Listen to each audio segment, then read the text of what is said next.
ಬಾಲಕನೋರ್ವ ಫೇಸ್ಬುಕ್ನಲ್ಲಿ ಪರಿಚಯವಾದ ಯುವತಿಯೋರ್ ಬಳಿಗೆ video call ಮಾಡಿ ಕರೆ ಸ್ವೀಕರಿಸಿದ ಕೆಲವೇ ನಿಮಿಷಗಳಲ್ಲಿ ಆಕೆಯ ಮುಖ ಇರುವಂತೆ ಮಾರ್ಪಿಂಗ್ ಮಾಡಿದ ನಗ್ನ ವಿಡಿಯೋವನ್ನು ಯುವತಿಯ ವಾಟ್ಸ್ಆಪ್ಗೆ ಕಳುಹಿಸಿ ಕೇಳಿದಷ್ಟು ಹಣ ನೀಡದಿದ್ದರೆ ಸೋಷಿಯಲ್ ಮೀಡಿಯಾಗಳಲ್ಲಿ ಹಾಕಿ ವೈರಲ್ ಮಾಡುವುದಾಗಿ ಬೆದರಿಕೆಯೊಡ್ಡಿ ಲಕ್ಷಾಂತರ ರೂಪಾಯಿ ವಂಚಿಸಿದ ಬಗ್ಗೆ ಉಡುಪಿ ಪೊಲೀಸ್ ಠಾಣೆಯಲ್ಲಿ ಪ್ರಕರಣ ದಾಖಲಾಗಿದೆ. ಸಂತ್ರಸ್ತ ಯುವತಿ ಆರೋಪಿ ಬ್ಯಾಂಕ್ ಖಾತೆಗೆ ಹಂತ ಹಂತವಾಗಿ ಒಟ್ಟು 4 ಲಕ್ಷಕ್ಕೂ ಅಧಿಕ ಹಣವನ್ನು ವರ್ಗಾಯಿಸಿ ಮೋಸ ಹೋಗಿದ್ದಾರೆ ಎಂದು ತಿಳಿದು ಬಂದಿದೆ. ಈ ಬಗ್ಗೆ ಉಡುಪಿ ಜಿಲ್ಲಾ ಪೊಲೀಸ್ ಅಧೀಕ್ಷಕ ಹರಿರಾಮ್ ಶಂಕರ್ ರವರ ಆದೇಶದಂತೆ ಹಾಗೂ ಹೆಚ್ಚುವರಿ ಪೊಲೀಸ್ ಅಧೀಕ್ಷಕ ಸುಧಾಕರ ನಾಯಕ್ ಮತ್ತು ಕಾರ್ಕಳ ಸಹಾಯಕ ಪೊಲೀಸ್ ಅಧೀಕ್ಷಕ ಡಾಕ್ಟರ್ ಹರ್ಷ ಪ್ರಿಯಂ ವಧರ್ ಅವರ ನಿರ್ದೇಶನದ ಮೇರೆಗೆ ಸೆನ್ ಪೊಲೀಸ್ ಠಾಣಾ ಪೊಲೀಸ್ ನಿರೀಕ್ಷಕ ರಾಮಚಂದ್ರ ನಾಯಕ್ ರವರ ಹಾಗೂ ಪಿಎಸ್ಐ ಹರೀಶ್ ರವರ ನೇತೃತ್ವದಲ್ಲಿ ವಿಶೇಷ ತಂಡವನ್ನು ರಚಿಸಿ ರಾಜಸ್ಥಾನ ರಾಜ್ಯ, ಗೋವಾ ರಾಜ್ಯ ಕಡೆಗಳಲ್ಲಿ ಕಾರ್ಯಾಚರಣೆ ನಡೆಸಿದ್ದಾರೆ.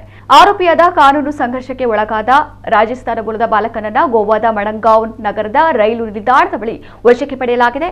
ಆತನಿಂದ ಒಟ್ಟು 5 ಮೊಬೈಲ್ ಫೋನ್ಗಳನ್ನು ಹಾಗೂ 2 ಲಕ್ಷ ರೂಪಾಯಿ ನಗದನ್ನ ಸ್ವಾಧೀನಪಡಿಸಿಕೊಳ್ಳಲಾಗಿದೆ. ಈ ಪ್ರಕರಣದ ಇತರ ಆರೋಪಿಗಳು ತಲೆಮರೆಸಿಕೊಂಡಿದ್ದಾರೆ ಎಂದು ತಿಳಿದುಬಂದಿದೆ.